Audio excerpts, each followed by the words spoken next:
வணக்கம். இன்றைக்கு பொருட்பாலில் அரசியலில் இடுக்கண் அழியாமை அந்த அதிகாரத்தில் 2வது குறள். வெள்ளத்தனைய இடும்பை அறிவுடையான் உள்ளத்தின் உள்ளக்கெடும். வெள்ளத்தனைய இடும்பை அறிவுடையான் உள்ளத்தின் உள்ளக்கெடும்.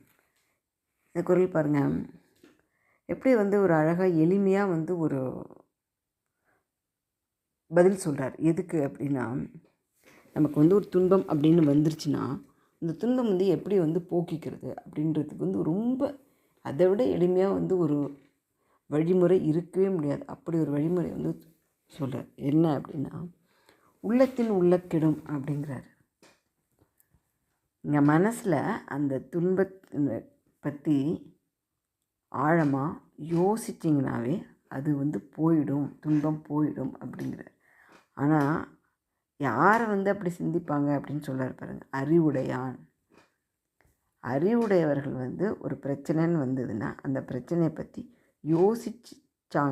யோசிக்க செய்தார்களான யோசித்தாலே அந்த பிரச்சனை தீர்ந்துடும் அப்படிங்கிற. அந்த பிரச்சனை, துன்பம், இடும்பை எல்லாம் ஒன்று தான்.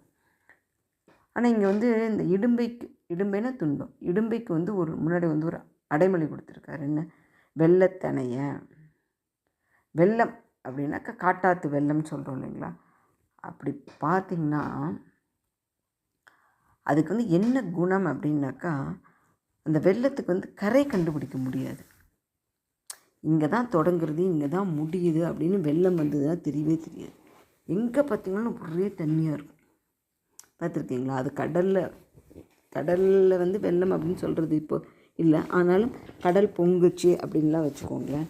அப்போல்லாம் பார்த்திங்கன்னா அது எங்கே ஆரம்பிக்கிறது, எங்கே முடியுது, இந்த கடலோட கரை எங்கே இருக்குது அப்படின்னா தெரியவே தெரியாது. அதே மாதிரி தான் ஒரு ஆற்றுல வெள்ளம் வந்தது அப்படின்னா கரை கண்டுபிடிக்கவே முடியாது. எல்லா இடத்துலையும் தண்ணியாக நிற்கும்.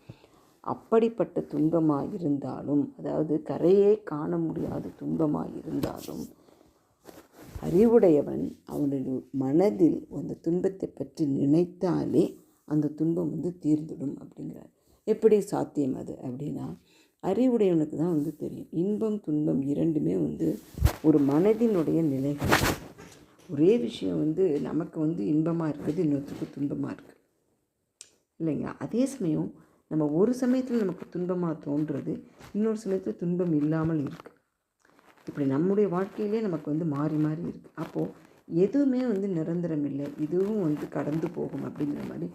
இதுவும் ஒரு சொற்ப காலத்துக்கு தான் அப்படிங்கிறது யாருக்கு தெரியும் அப்படின்னா அறிவுடையவனுக்கு தான் தெரியும். அந்த அறிவு அந்த யோசிக்கும் திறன் உடையவனுக்கு தான் இது கொஞ்ச நேரத்தில் இந்த பிரச்சனை தீந்துடும் அப்படின்னு தெரியும். ஆக அவன் உற்சாகத்தோடு என்ன பண்ணுவான், அதற்கு என்ன வழிமுறையோ அந்த வழிமுறையை செய்ய ஆரம்பிப்பான். அப்படி செய்யும் பொழுது சுலபமாக அது முடிஞ்சிடும். ஆனால் அந்த தெளிவு இல்லாத மனிதர்கள் நம்ம என்ன பண்ணுவோம் அப்படின்னா, ஒரு செயலை செய்யும்பொழுது அதற்கு இடையூறு ஏதாவது வந்ததுன்னா, ஒரு தடங்கல் வந்ததுன்னா அவ்வளோதான், இதோடு முடிஞ்சோம் நம்ம அப்படின்னு சோர்ந்து போயிடுறோம். பார்த்திங்களா? அப்போது நம்மளால் அந்த துன்பத்தை தீர்க்க முடியறதில்ல. துன்பம்னு நினைக்கிறதுனால அந்த செயலை முடிக்க முடியறதில்ல. ஆனால் அறிவுடையவர்கள் அப்படி இல்லை.